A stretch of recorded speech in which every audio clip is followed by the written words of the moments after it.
হইল আইব নবীর মাজার। দেখেন আজকে ঈদের দিন, এজন্য অনেক মানুষের ভিড়। এরা পাকিস্তানিরা, মাত্র বাংলাদেশি মানুষের চাইতে পাকিস্তানি মানুষ অনেক বেশি। দেখেন অনেক মানুষের ভিড় আছে।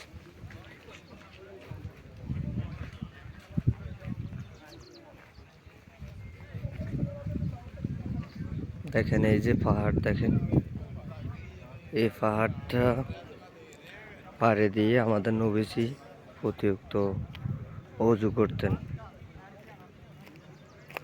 অতিরিক্ত অজু করে তারপরে উনি নামাজ পড়তেন। এই পাহাড়, আমরা যারা সাধারণ মানুষরা আছি কোনোভাবে সম্ভব না।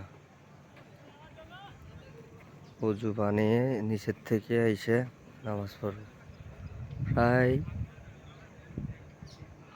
1.5-2 ঘন্টা লাগা দেব নিচে গিয়ে অজু বানাইয়া যদি উপরে উঠা লাগে। দেখতে পাচ্ছেন এই পাহাড়,